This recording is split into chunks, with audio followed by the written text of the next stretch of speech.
it's a pleasure to see you here. We're going to have this cocktail party.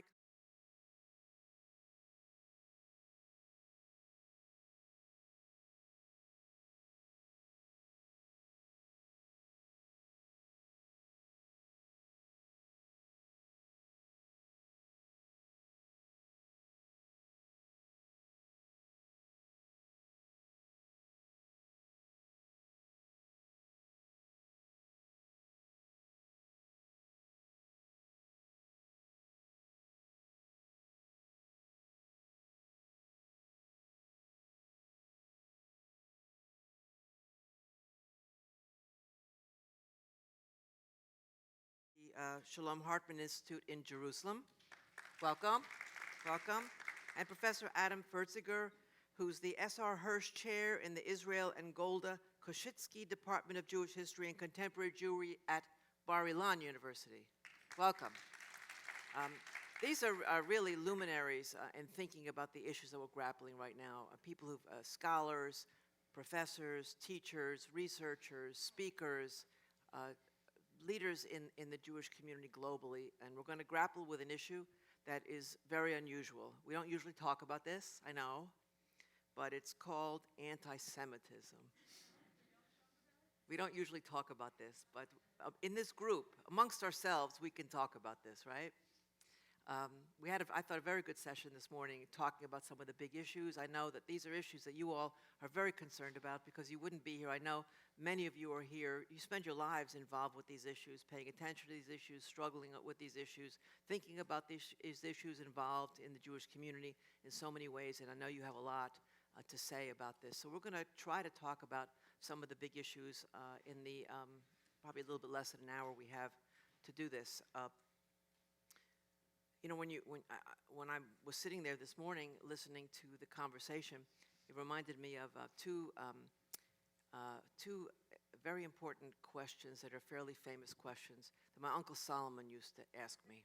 My Uncle Solomon lives in Brooklyn, and he's the repository of all Jewish knowledge, by the way. So he used to say to me, because he knows I was involved in the Jewish community, he used to say to me, Anita, so tell me in one word, how are things with the Jewish people? I would say, that's good. And he said, in two words? I'd say, not good. So this is the story of our lives. This is the story. We're going to talk about anti-Semitism, which takes different forms. I'll just tell you one other brief story, and then we're going to ask our panelists to share their views about anti-Semitism at this time and how it binds us and how it shapes our lives and what it means in this contemporary context. But you know, it's complicated because there's so many issues among ourselves. You know, we talk about all these divisions, and we're here. This whole conference is about all these differences and divisions. And in my work, I'm the director of Jewish Family and Children's Services, which some of you know. And we have vans that drive around elderly people and disabled people, and it says on the side of the van, Jewish Family and Children's Services. And they're all over the area. And we've been having a lot of problems lately with the word Jewish being spray painted out, or with a swastika being put on our buses and stuff. So we've been experiencing in the Jewish community, those of us who work in the Jewish community, increased anti-Semitism even here locally. But we, you know, we see all these differences among ourselves. But one of the vans had to have a new transmission. And so I authorized the staff to take it to get a new transmission. And then I get a bill to pay for the transmission. The bill was to the Jewish people. So on behalf of the Jewish people, I paid for the transmission. So we see differences among ourselves that other people don't necessarily see. We are the Jewish people, and that means different things to different people. So, you know, just a very brief stroll through memory lane before we have this conversation. You know, I was looking at what happened around this week in our history that's shaped us, and what has shaped the place we find ourselves in now. And so a very brief stroll through memory lane. I had a meeting last night. We were talking about, like, what are the big issues that happened at this particular time? Like, for example, what happened within days of today in 102 years ago that was really important in Europe, that shaped much of Jewish life? Want to guess? Kristallnacht. Kristallnacht 50 years ago. was in 1930. was 81 years ago, 102 years ago. You get genius points for this, you know. 17. Balfour. Okay. Huh? Balfour Someone was born. Declaration. The Bolshevik Revolution happened. That was a lot of people. Balfour Declaration. And the Balfour Balfour Declaration. Declaration, Oh, yeah. genius point over here. Assassination of Genius Archduke point, Franz okay. Ferdinand. Big year. November 2nd, exactly. So Balfour Declaration, 102 years ago. Bolshevik Revolution, 102 years ago. And then, of course, somebody mentioned Kristallnacht just happened this week, which was many Hey. people see as the beginning of the Holocaust, which was a major event. And then 30 years ago, the Berlin Wall fell, which was the end of communism in Europe. In America, let's talk about our lives in America, what happened about almost at this very day, 230 years ago. Want to guess? I'm very bad at math. You weren't around, Yehuda. Huh? George Washington Oh, the letter? wrote to the Hebrew congregation in Rhode Island saying that we should not be afraid, that everyone should live under their own vine and fig tree, and no one shall make him afraid. Jews should not just be tolerated in America, we have rights. That was an extraordinary difference that sets the tone for what our lives are like in America. And then, almost to this very day, 170 years ago, the first Jews came to the Bay Area. 13 guys came here from Bavaria. One was, they were all from Bavaria because things were bad for Jews in Bavaria and things were good here. There were about 10,000 people living in this area, mostly Native Americans and trappers. And then within a few years, there were hundreds of thousands of people. But those Jews became the pillars of the Bay Area Jewish community, and they were always on the inside. We didn't have the same experience of anti-Semitism in this part of the world as it has happened in other parts of the world. We were on the inside. We were part of building the community. We weren't excluded from being part of the community. So anti-Semitism has taken a different form over generations in this part of the world, which has shaped our character. And so we struggle with a lot of issues around anti-Semitism that are different than is true in other parts of the world. So all of these different milestones in Jewish history over the last 100 or so years have been very important in where we find ourselves today, that happened in this very week. So taking stock of where we are today, I'd like to ask each of our panelists to just comment about what do you see as the nature of anti-Semitism from the point of view of Israel, which ought to be quite different from the point of view of the United States, even though everyone generally agrees there's a rise of anti-Semitism. Let's start with you. Hey, thank you very much, and it's a privilege to be here and appreciate the opportunity. I'll just tell you, on a personal level, I would come to my Jewish day school in New York as a kid and be very happy on November 10th because it's my birthday. And walk in and my principal would say, you know, this day will live in infamy because of Kristallnacht, and I would feel very badly that I was so happy. So I'm kind of ambivalent talking about this subject in general. It really brings me back to my youth in a sort of strange way. But that ambivalence carries over, thank you, to my experience as an insider-outsider, as someone who lived his childhood and youth in America, moved to Israel at the age of 22, and comes back on a regular basis, and I write about America, et cetera. So I just want to actually say something not that academic, but it's just sort of a framing. If I had to ask myself, what is the biggest change, visual change, between my experience growing up in the United States in from the 1960s, 70s, 80s to what I see visually when I return here on a regular basis now, it's the guards in front of the synagogue. I remember the first time my wife and I traveled to, I think it was Prague or to another European city, and attending synagogue on a Shabbat morning and being cross-examined and having to show that we know Hebrew because we didn't have any identification with us, because we didn't carry it with us, and thinking that was so strange, it was so ghettoized. Where are we? You know, it's the end of the 20th century. Why would a Jew have to ever do those things? And it was bizarre for me when I started to have that same experience in communities that I grew up in or communities that I visited.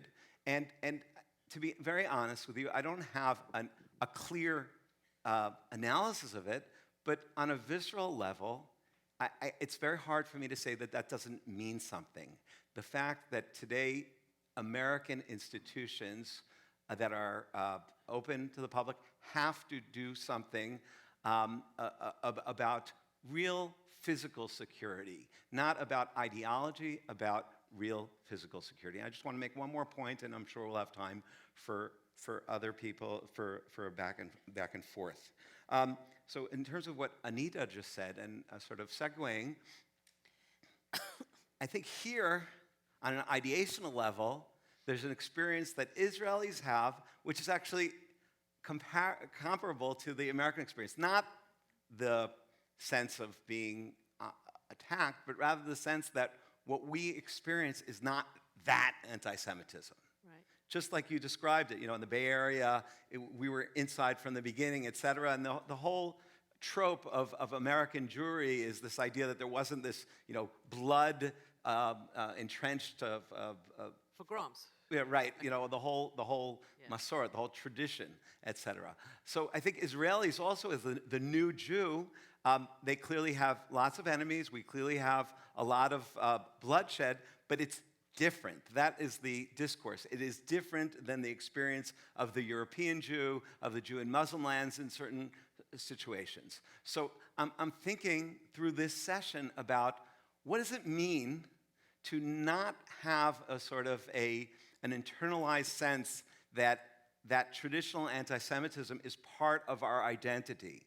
I think that is something common to Israelis and American Jews. It is not for people who grew up after around the 60s certainly, but maybe from the mid-20th century, the sense of growing up, unless you lived in certain specific communities, if you live in high-density populations of Jews, the sense of growing up under attack, so to speak, for being a Jew on an individual level is not something that many of us grew up with. And so I would say there are two questions that it raises for me. Is that changing today? Is that becoming part of certainly American Jewish identity or diaspora Jewish identity in a way reasserting itself?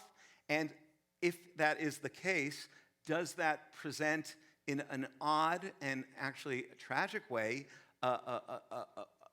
can it be leveraged to a certain type of dialogue between Israelis and Americans, which hasn't existed for the last couple of decades because of the very, very different experience? Yeah, I mean a dialogue around having a shared enemy.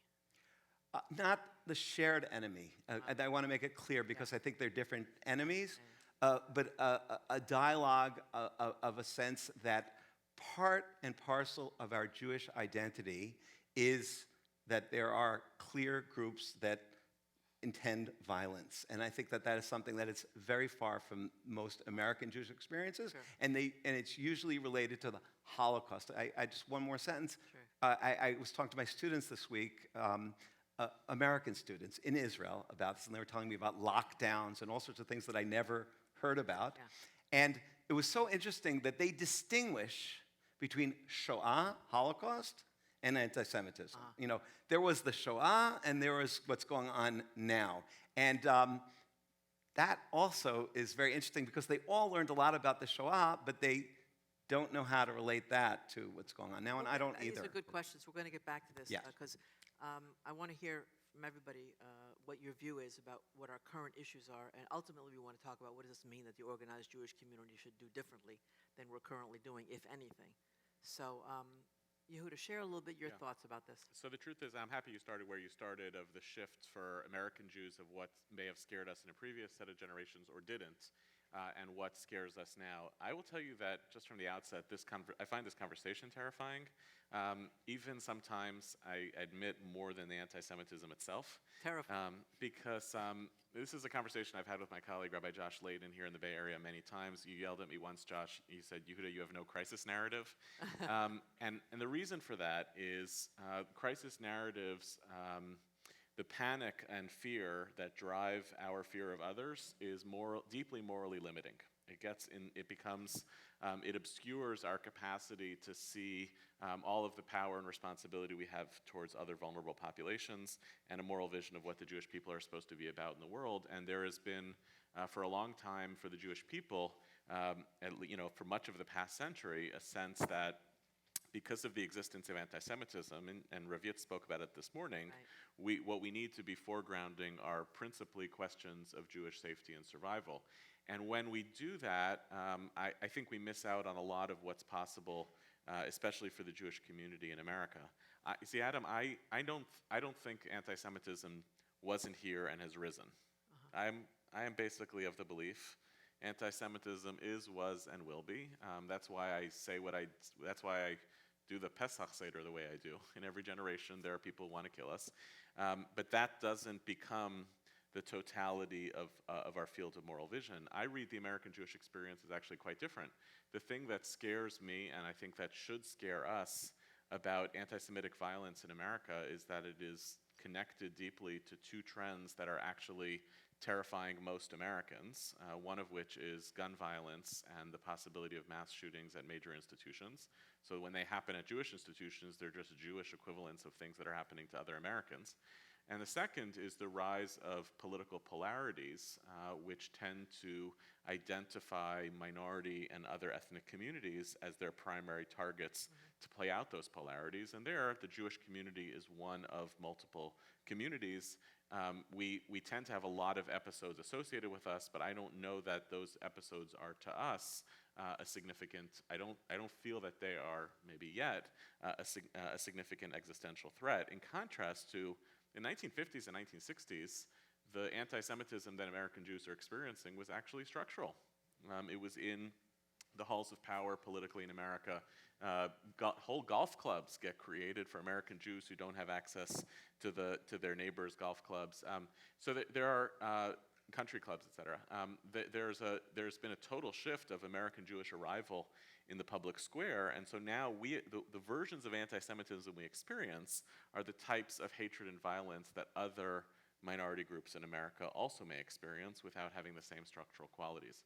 So what I'm interested in exploring today and beyond is how do we draw a distinction between vigilance, which the American Jewish community absolutely must have. That's why we have metal detectors and security outside our institutions, without necessarily being kind of inducted into a climate of existential fear. I'll say one last thing on this. Rabbi Professor David Hartman, the founder of the Hartman Institute, probably the essay for which his most famous essay was called Auschwitz or Sinai. And it was a push to Israeli society to ask which of these narratives is going to shape the Israeli future. If it's an Auschwitz narrative, you focus inward, you focus on your vulnerability and your victimhood. If it's a Sinai narrative, we ask, what is the covenantal story that we're living in Jewish history, and what obligations are upon us? Hartman, near the end of his life, acknowledged fighting for the soul of Israel and cared deeply about questions of democracy and religious pluralism and human rights. It was really important for him to sublimate the Auschwitz story. And he, at the end of his life, said, maybe I didn't take that story seriously enough. But I find it is still a useful index for the American Jewish community as well, even in a period of rise of anti-Semitism, which is anti-Semites may want to do physical damage to us, but they do much deeper existential damage when they take away our moral center, and they relocate our moral convictions to being entirely self-focused as opposed to being social responsibility focused. So the fighting anti-Semitism, or even the Holocaust, becomes more our rationale than our tragedy, right? We'll get back to that issue. I think that's really important, because I think you feel like anti-Semitism is overstated somewhat and preoccupying us. The problem is, by saying it's overstated, as easily falsifiable. Yeah. Pessimism can always be corroborated. Optimism is easily falsifiable, and to say on the record, we shouldn't treat this as being that dramatic. Right. Then the next episode happens, and it's like, you see, they are trying to kill us. What I'm trying to say is, they're trying to kill us. Okay. But we and should do other separately, things too. I don't want to make that the central raison d'etre of what it means to be a Jew. Okay, that's a good point, and I think that's really central. We'll get back to that. I'm thinking about your uncle, Simon. Yeah. Because if I need to define anti-Semitism anti-Semitism of today in one word, I would say very confusing or confusing. And that's because I see two different kind of anti-Semitism coming from at least two different sides and roots, and attacking us differently, and it puts us in a new and confusing situation. What I mean, we see. First, I'll say my first take with this issue wasn't personal at all. I'm Sabra. I grew up as a majority, and anti-Semitism, as you said, was something else than fearing from war, security, and things that, as Israeli, we experience all the time. But I had the privilege to work with Nathan Sharansky when he was Minister for Diaspora Affairs, and I was one of his advisors, and my portfolio was anti-Semitism, like integrating the Israeli government work around this issue. On my card, it was written, responsible for anti-Semitism. I said, great. After 2,000 years, you found the one responsible for that. Anyhow, so that's where I started. And it was a year of 2001, Durban conference, campuses here around BDS. It was before it was called BDS. But there was a clear rise of anti-Semitic sentiment from the far left. And the work back then was to define where is the line between criticism, legitimate criticism against Israel government, Israel policy, to where it becomes anti-Semitic. And what we have today is coming from, and we still have it, okay? We still have it big time, but the rising of the last few years is anti-Semitism coming from the far right, from white supremacy, from this direction. In the United States. Yeah, in the United States. You're not talking about Israel now. No. Now, but when I'm saying attacking we, here I'm talking about we as Jewish people. Right. Now, why it's so confusing? Because we are blamed for two opposite things. When white supremacists came to massacre the Pittsburgh synagogue, he came there because they had center of Hayas. Hayas, you say? Yeah. And for him, they were the symbol of liberal values that he hates. He sees Jews, and I had that's a privilege, and I read some of the white supremacy literature, if you can call it literature, and you see that the way they treat Jews is Jews are the one who are behind this conspiracy, this international conspiracy that to replace us, that we, the white Christian, we're supposed to be superior. And how come all those minorities, colors become so successful? It's because there is international conspiracy. International conspiracy that Jews are behind it. International conspiracy of those liberal values. So Jews are blamed to be the heart and the symbol and the force behind liberal values. At the same time, Israel, as the Jewish state, blamed to be the symbol of nationalism, of ethnicity, of the state which keeps the opposite values than those liberal values. And what's so confusing is both are true. I mean, Judaism has these liberal values deep in it, and this sense of ethnicity and national as a source of belonging, as something positive. Now, we can find today places that we are not in the same side. It makes it very hard. Hungary government is very pro-Israeli and anti-Jewish, or at least the local community see it as being anti-Jewish. On the other side, you can find human rights organizations who claim to be very pro-Jewish.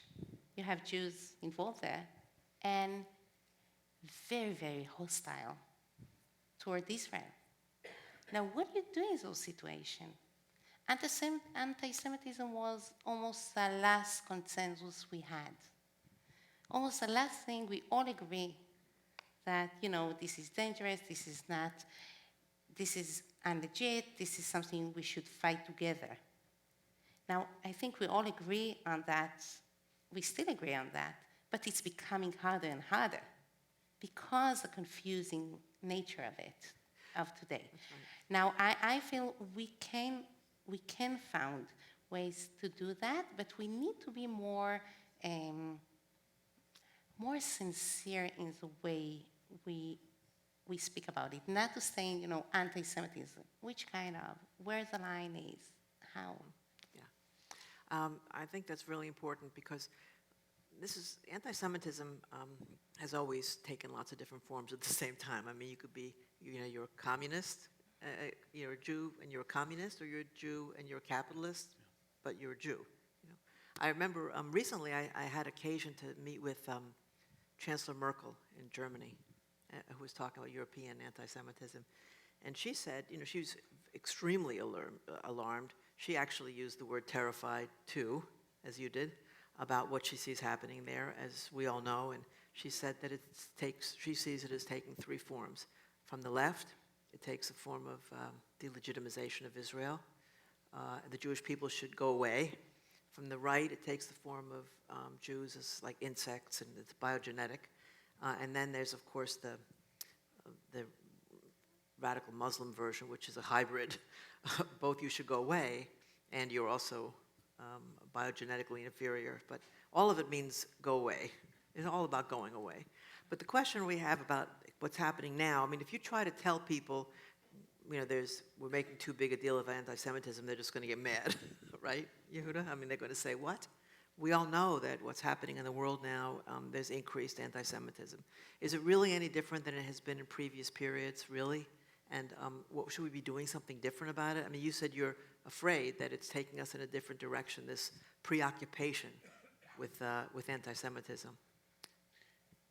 Well, part of what concerns me is that the data of the Jewish community reaction to anti-Semitism betrays that it's not really a conversation about anti-Semitism.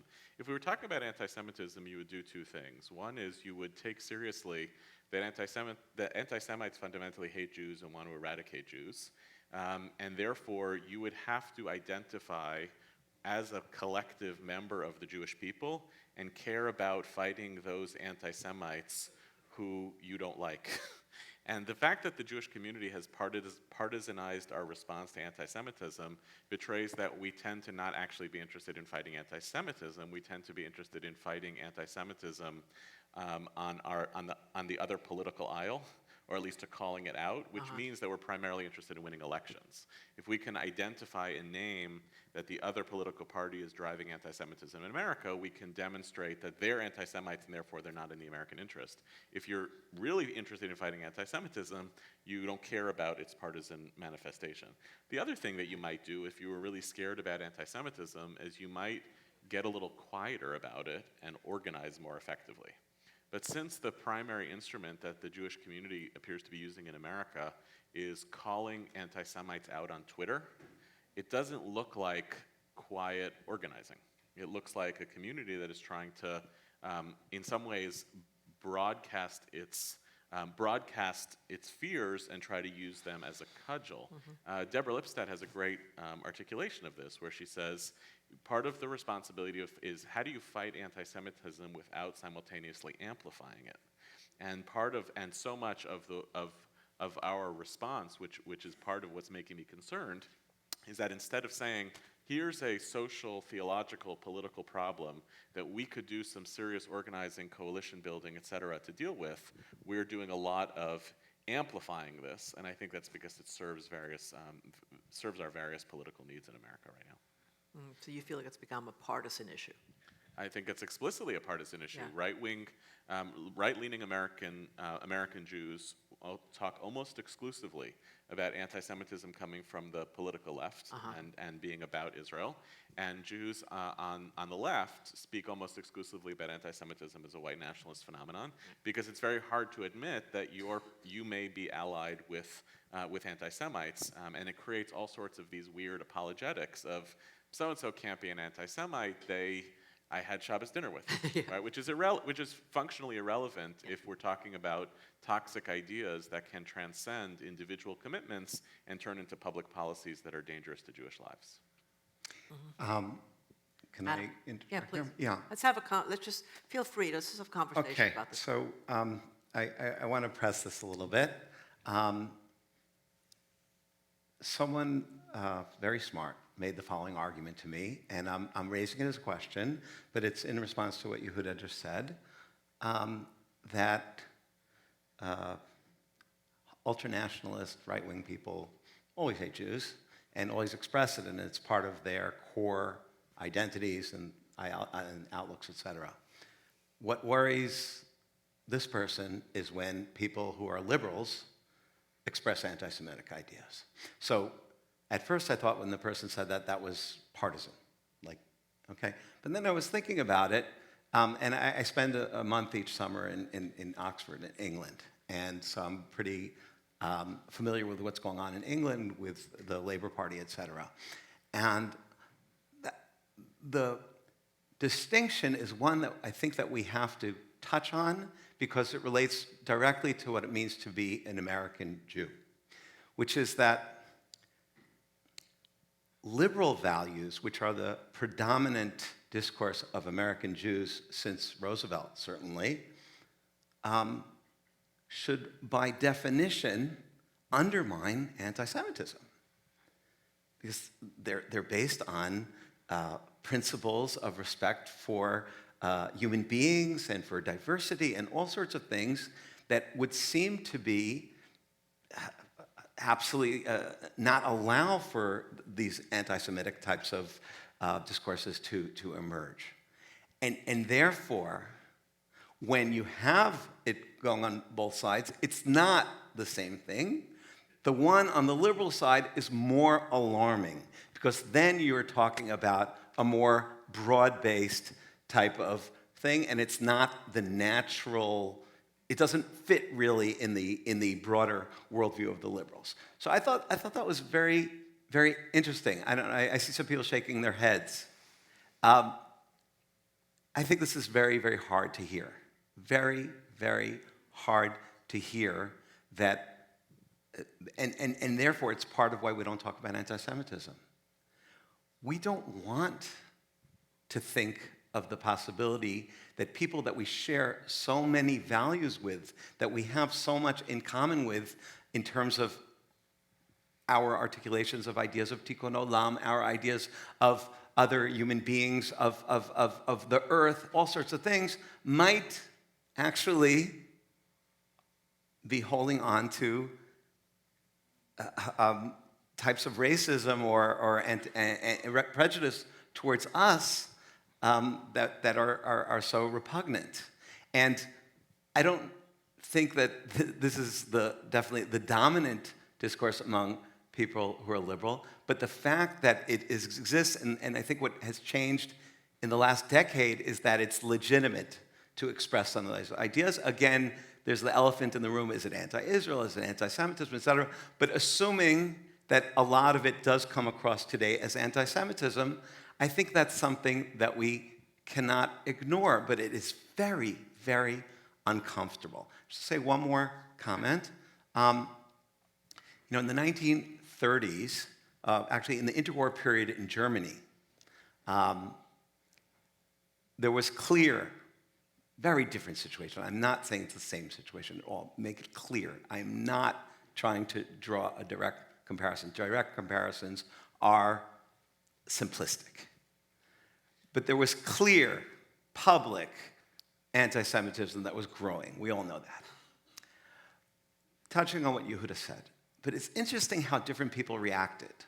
One of the most profound reactions that till today is affecting us positively is people like Martin Buber and Franz Rosenzweig and Abram Joshua Heschel, who the anti-Semitism pushed them to an urgency to educate, to immerse in Judaism, and I mean on an intellectual level, not necessarily, I'm not talking about a denominational level, on a level of this, that when I was talking before about leveraging, if there is a sense that there's an antagonism that didn't exist before, then from my view, that should take things that the Hartman Institute does and make them more important. Make them, it's not that either or we have to say either we're focused on anti-Semitism or we're focused on Jewish enrichment and Jewish growth in terms of content, et cetera, like David Hartman's essay, Auschwitz versus Sinai. I think that actually the Sinai gains much greater urgency when we see police cars standing outside all our synagogues and our JCCs and medical detectors. And that would seem to be, rather than bemoaning or just tweeting, like you said, that would seem to be a derivative that is a very, I don't like positive, but that is a positivist one, which is taking it to a good place. You want to respond? But part of the issue, I think, is that in your characterization of liberalism, essentially what you said is liberals should be scandalized by anti-Semitism in ways that conservatives shouldn't. That's why it's alarming, because it exists, even though it runs counter to liberal values. But the real problem is not liberals against conservatism. It's actually that within, there's two different terms here that, and I think it's really important to be precise.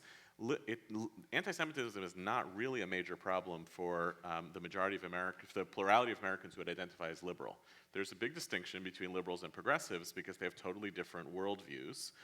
The liberal believes in the integrity of the human being, classical liberalism, and sees the state as a means of supporting and sustaining that value, enduring that value.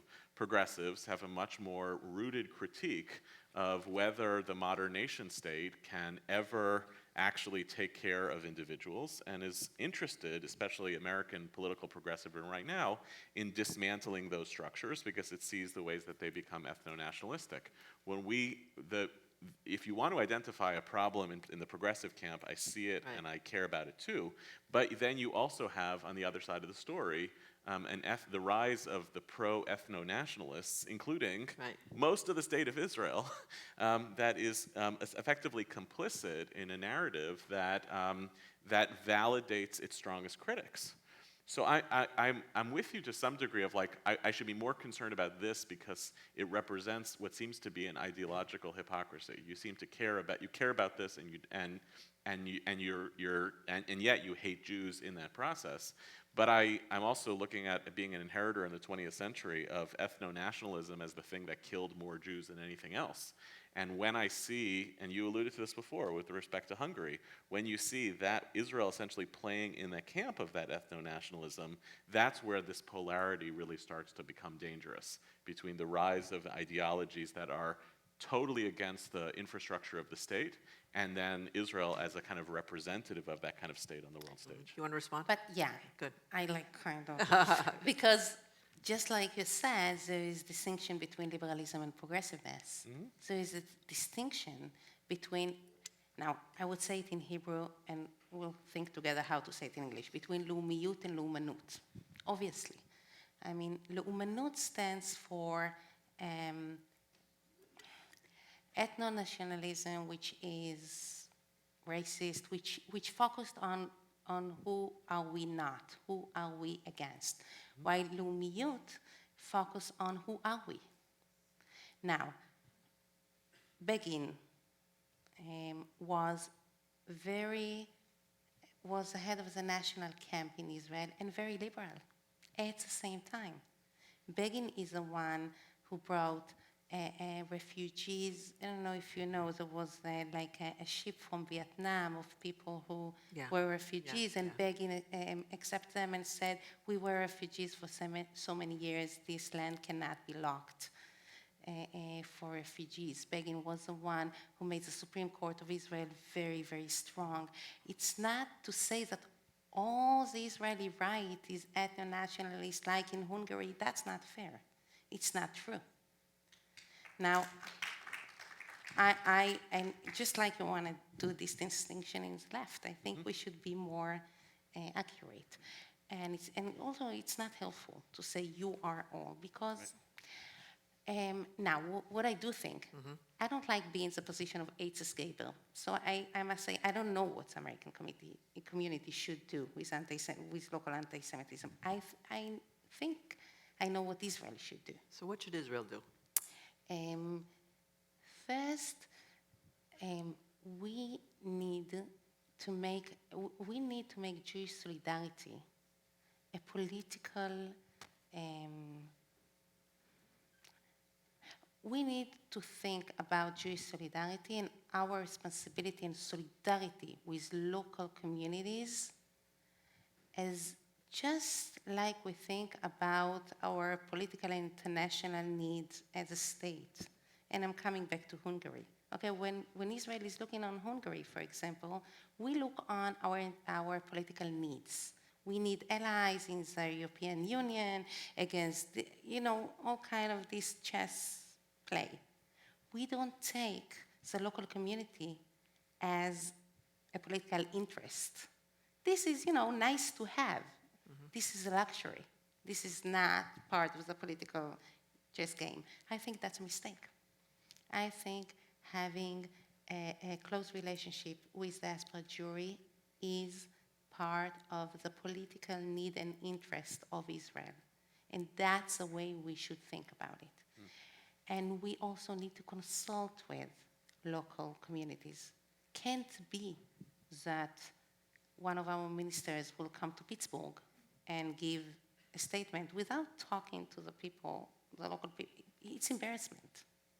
It makes him look like an idiot. And shouldn't happen. Cannot be that Israel Prime Minister will go to visit European country without consulting before with the local community. So, and the last thing I think, what I was saying, by the way, is we need to have double loyalty. Like, I know. You have what? Dual loyalty. Dual loyalty. It's not a bad thing to have dual loyalty. Yeah, we need fine. to have dual loyalty. Yeah, good. Yeah. And it's complicated. It's complicated. Yeah. But we need to have it. And the last thing is Israel is putting money and effort into security of Jewish communities around the world. Those who need that. And sometimes it's almost legal. Sometimes it's legal, usually it's almost legal. And we should do that, I think. I think it's part of our responsibility to do it. You want to comment? Yeah, I'm just going back to what Tilak picked up on and what Yehuda said about Israel as an ethno-national country, and beyond the issue of nomenclature, and I appreciate the correction. I think the progressive is a better term, and I appreciate that comment. There's a foundational issue that Professor Gabazan raised before in the plenary session or in the opening session. Do we accept the idea that the State of Israel is a different formulation than the United States? Do we accept the idea that there is a legitimacy to a state which is predicated on Jewish identity, which is democratic, which follows certain principles, and we can talk about those. They're not details, they're fundamental, but I think that is a question that every one of us has to ask ourselves. And if the issue of its national identity is a stumbling block, then it's really hard to move any further than that, because that is, at this point, what the State of Israel is and is meant to be. Now,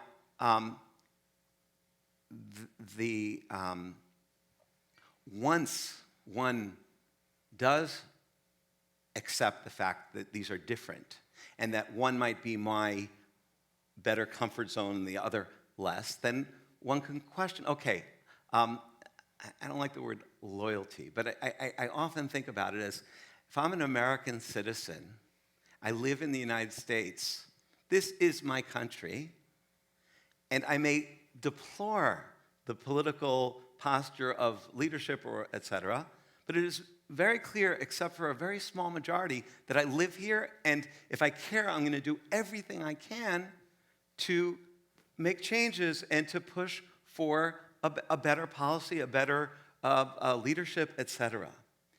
I think from about 1967 to, I don't know if it's 82, 90, I don't know where to put it, that was foundational to American Jewish identity regarding Israel.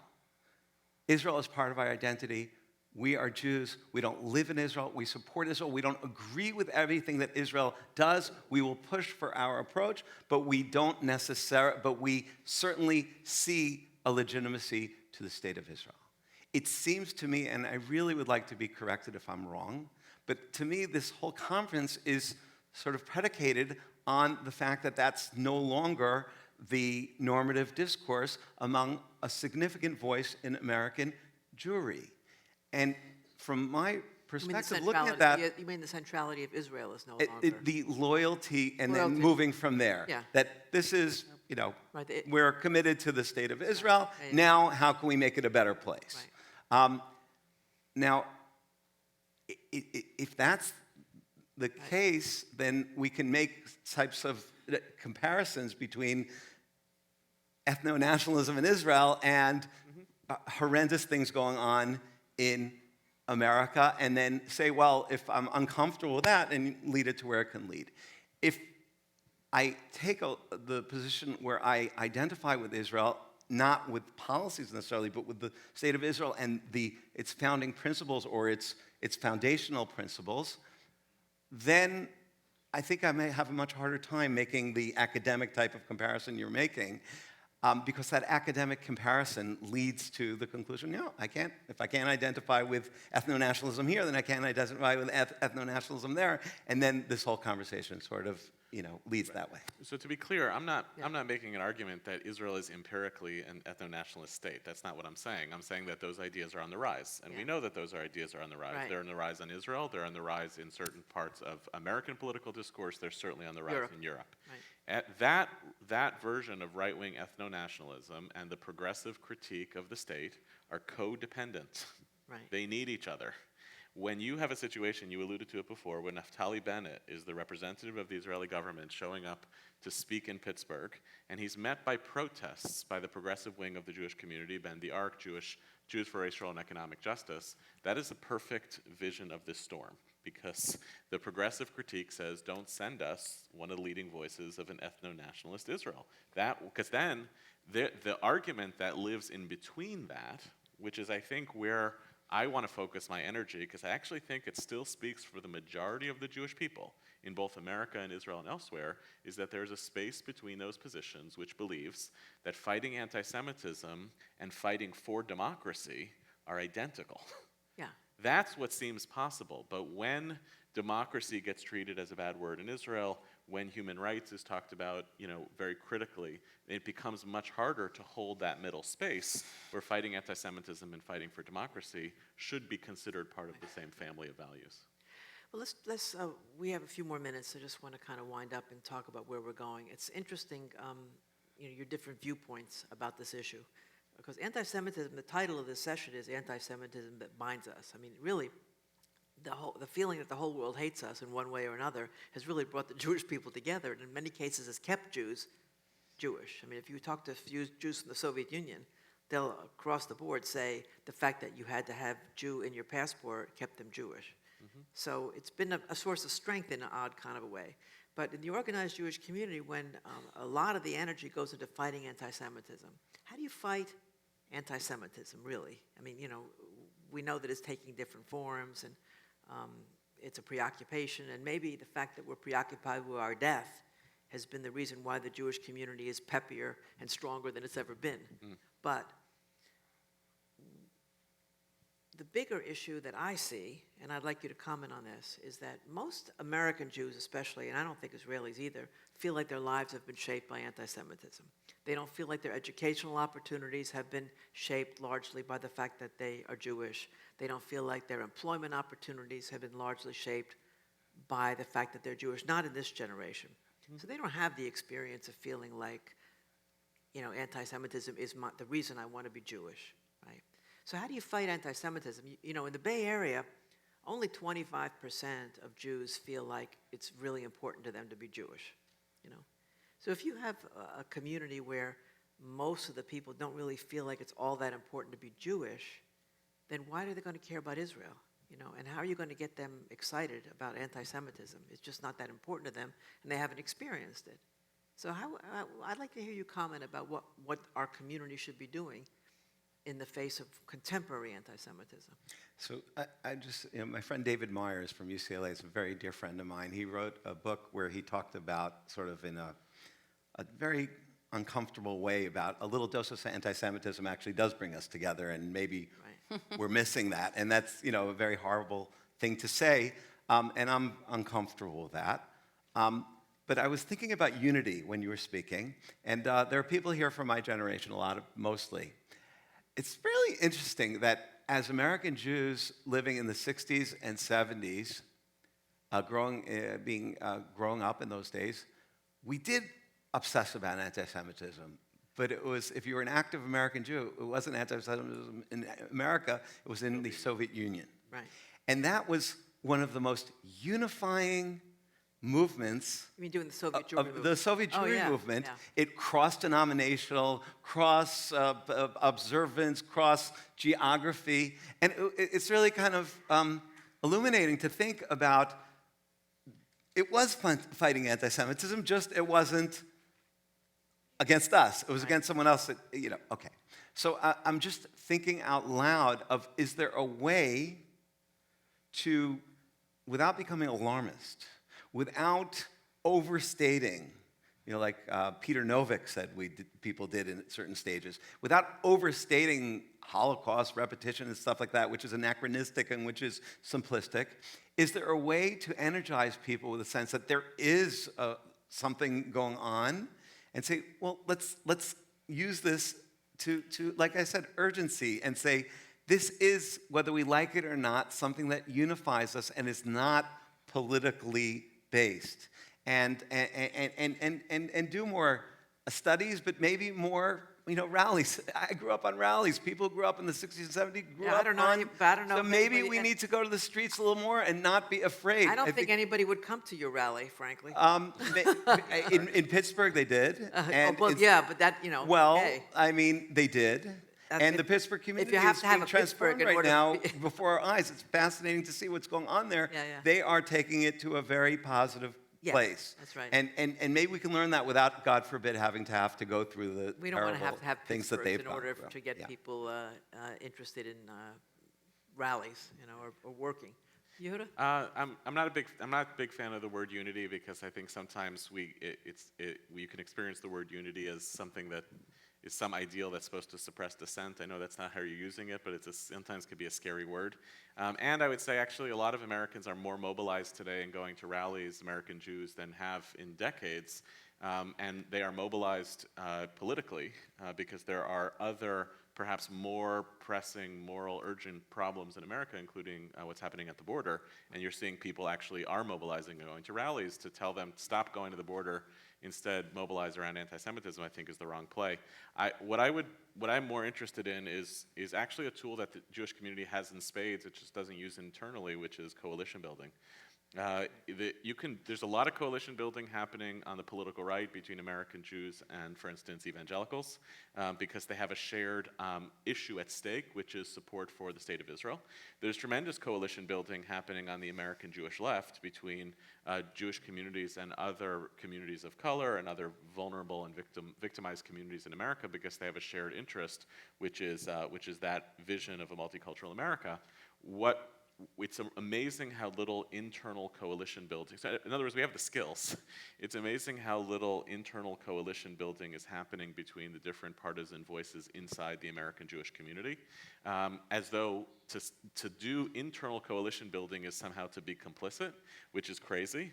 And the argument is, the argument of internal coalition building is there is a shared value, which is the Jewish people and the capacity to fight anti-Semitism. So that's is where why I would we're like here. to see our energy. That's part of why we're focused. here, right? Exactly, yeah. You want to make a closing comment? Yeah, my interest lay in how we strengthen this center you described before. I mean, you say the progressives are, believe that, and the majority are somewhere in the center, and recovering the sense of Judaism and democracy and human rights together, coming back to believe that it's not opposite values. I kind of focusing my life there, being religious feminist. It's kind of, holding those two values together, creating that as a way of life together. That's a mission in Israel. That's a mission here. To stop, I feel that we're putting our Judaism on one leg all the time. It's either universal, liberal, tikkun olam, it's or particular, and the mission is to hold it together. And that, for me, is also the answer for anti-Semitism as something that divides us instead of putting Bring it us together. together. Well, we have a lot to think about. Many of you are very involved in the Jewish community, and as I said, in many different ways. You have your own families. I think that the solution to anti-Semitism is not necessarily we're going to make them go away, make them weaker, because they've been with us for how many years? 2,500, 3,000, like forever. I always wonder, like, why are we so surprised with anti-Semitism? We had it for 3,500 years, But I think the solution to me is to make us stronger. We have to become stronger. Tell your children the story. Make your family stronger, make your children stronger, make your grandchildren stronger, be involved in different Jewish organizations, be actively involved as you are right now. So I just want to end with that, because we all can do a lot to keep us stitched together in various ways, to find a way to move forward if we believe that there's a value in the Jewish people and in what we stand for in this world. So I'll end with that. There used to be a newscaster, a Jewish guy in the Bay Area, some of you may have known him, Scoop Nisker, and he used to always say, because we always talk so much about all this bad news and anti-Semitism and problems in Israel and this and that. He used to always say, look, if you don't like the news, then go out and make some of your own. So if you don't like the news, let's go out and make some of our own. So thank you, everybody.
in Israel for Makor Rishon newspaper. I may sound very American, but I lived in Israel since I was 2, so I'm more Israeli than American. I just tell you that I flew in this morning from Israel, and when I gave my passport and passport control, the guy told me, "Welcome home." And I didn't really feel like I was back at home, so kind of that explains maybe that place that I'm in. I want to introduce the panelists in this panel. I've been looking forward to it. We'll start with ladies first, with the former Knesset member Rachel Azaria. She was a member of the Jerusalem City Council. She established the Yerushalmi Municipal Political Party in 2008, representing pluralistic views and young families. As a young family in Jerusalem, I could definitely thank you for a lot of things that you've done. She was elected to the Knesset, the 20th Knesset. It was I wanted to say the last Knesset, but it's not the last Knesset anymore. It's 2 Knessets ago. But it's the last government. It's the last government, okay. We can't form a government, so. And you were the member of the Finance Committee, the Foreign Affairs and Defense Committee, and the Ethics Committee.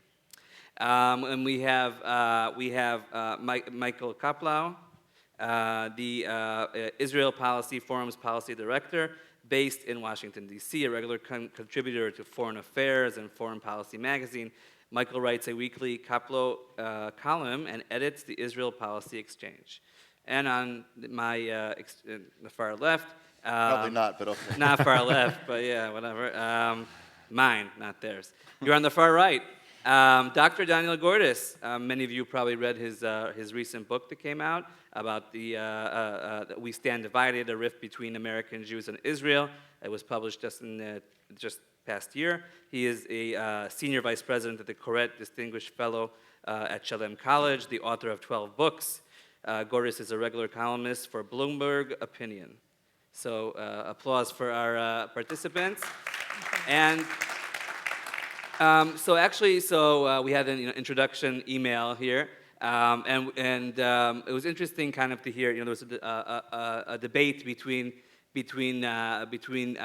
Daniel and Michael regarding Daniel's last book. And I like the piece he wrote in the New York Times promoting the book, saying that if Benny Gantz would be elected as prime minister in Israel, that doesn't mean that we would solve all of the tensions or the rift between Israel and the Jewish community, because there are people in Israel. It's not just one Benjamin Netanyahu. There are people with certain views, and they may not connect with the American ones.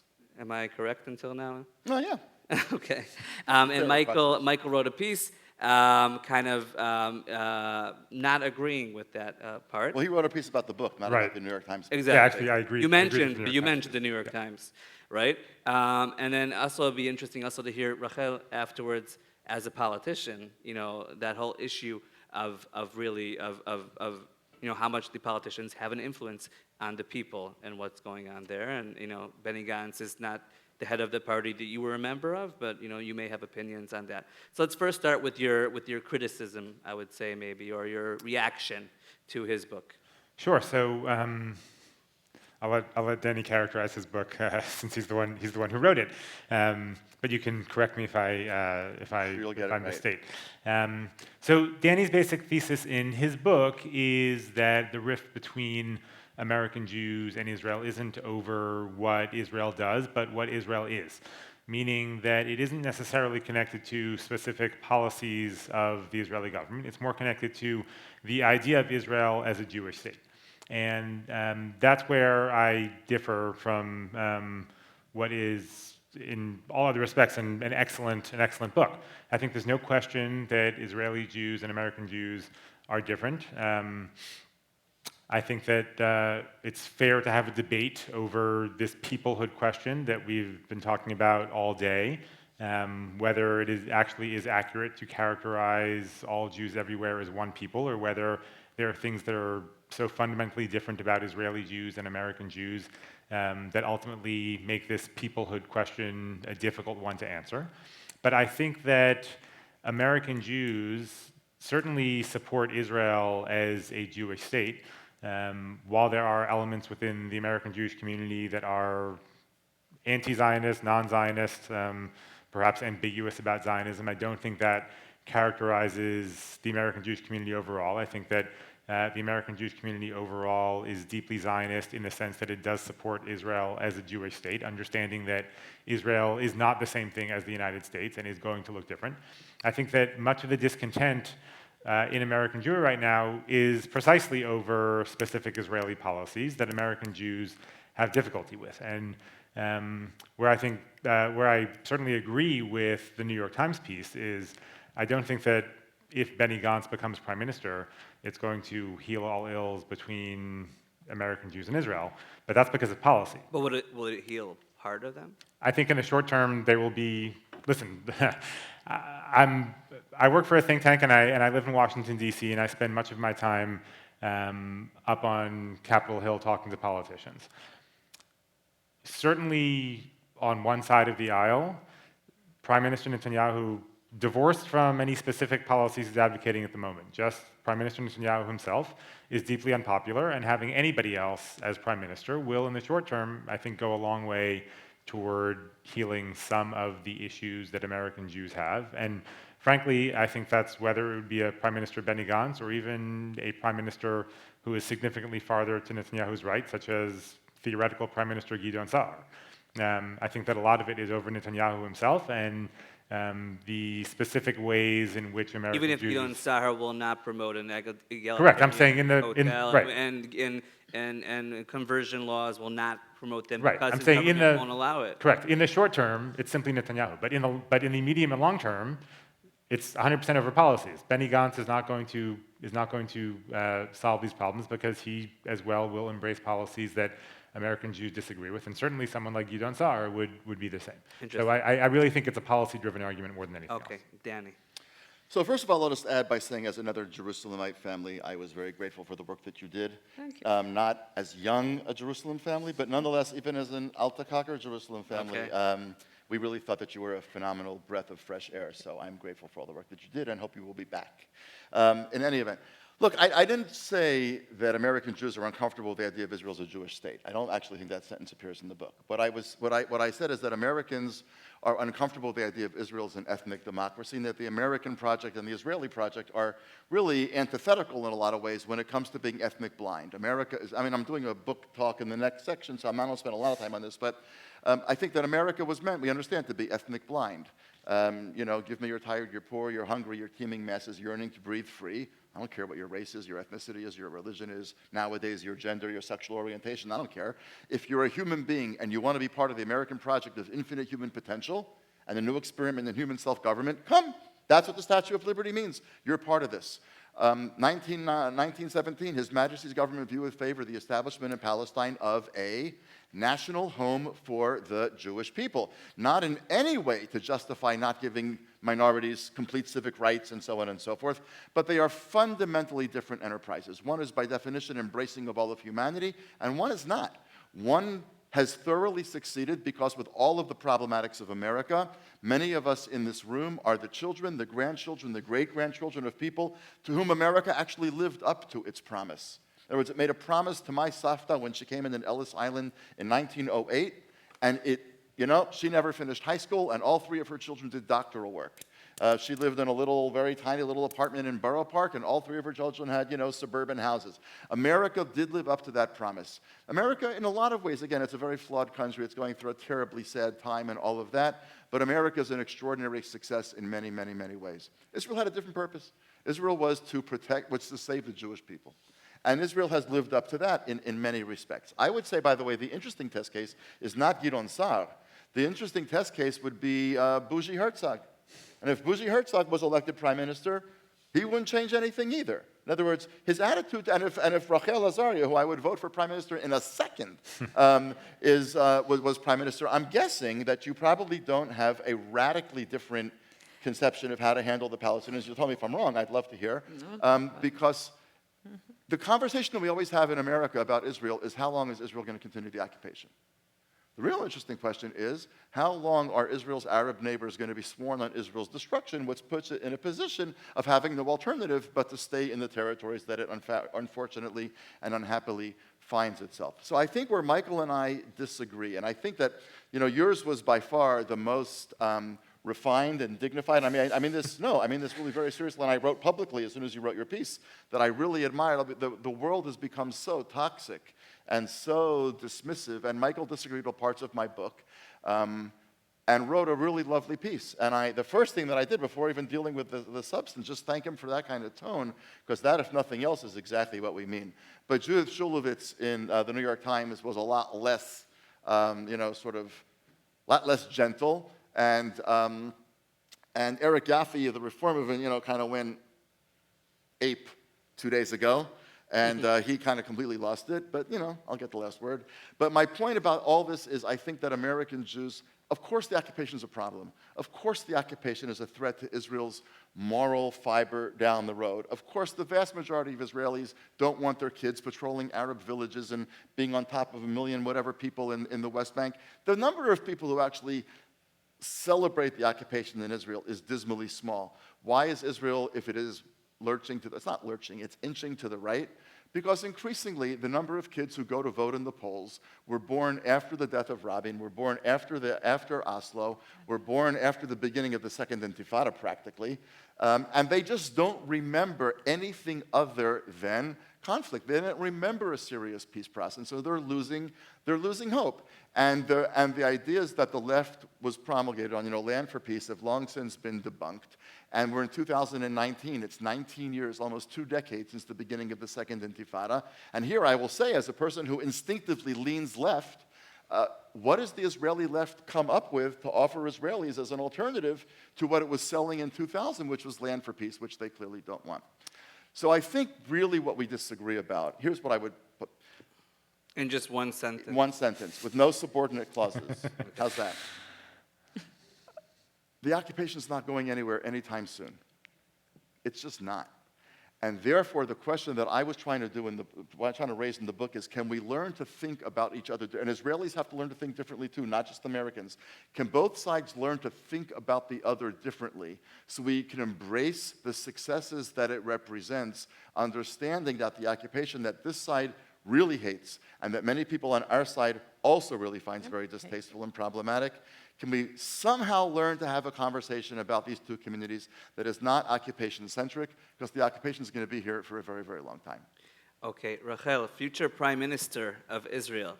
As Prime Minister, how would you deal with this rift, if you think there is a rift, by the way, because some people don't think there is one?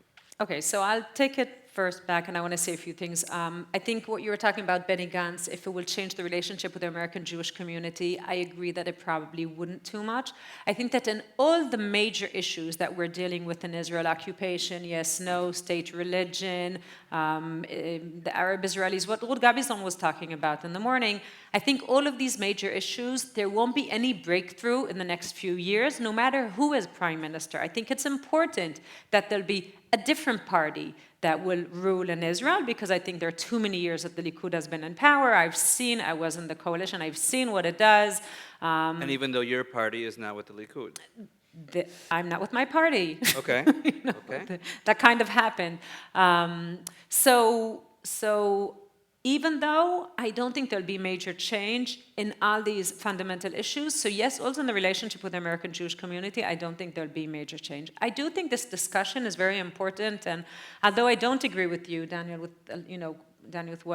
quite a bit of what you're saying, I think it's important. What don't you agree with, though? Okay, because I think that, let me move on. I think that what's important is that we're airing out this discussion. So I think we are one nation, okay? But I think that we are two very different communities. And trying to say we're the same nation, we're not really giving ourselves an opportunity to talk about the differences. So I think that's what's very important in the book.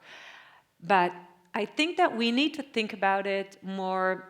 Sometimes I think of the American Jewish community as like a couple that needs to go to couple therapy. My bachelor's is in psychology, so.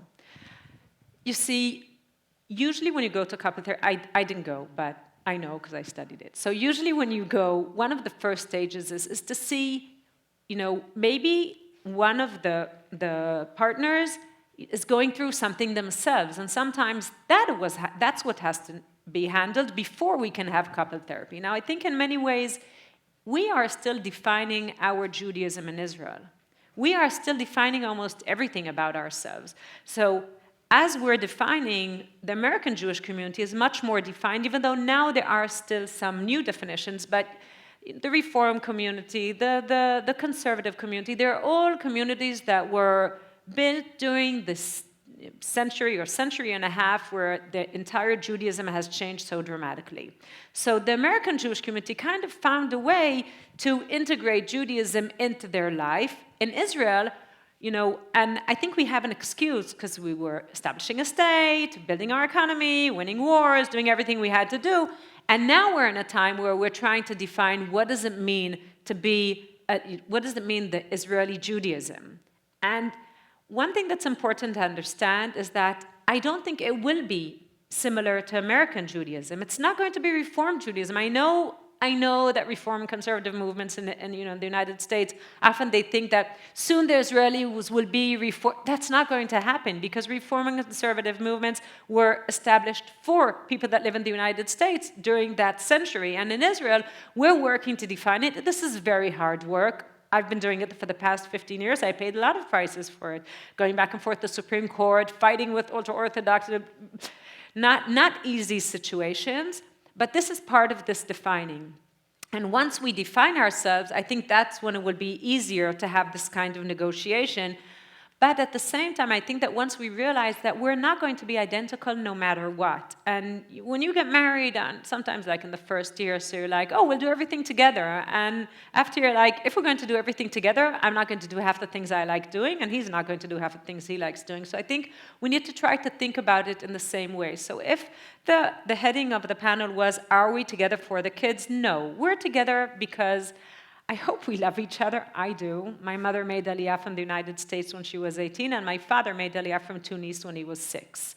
So I love both communities, and I feel very committed. I think that we can see that we kind of love each other, because when we look in Israel, Tzvika and I were talking about it, how suddenly, the American Jewish community and what's happening to Jews around the world, it's like a big thing. It's like very in Israel.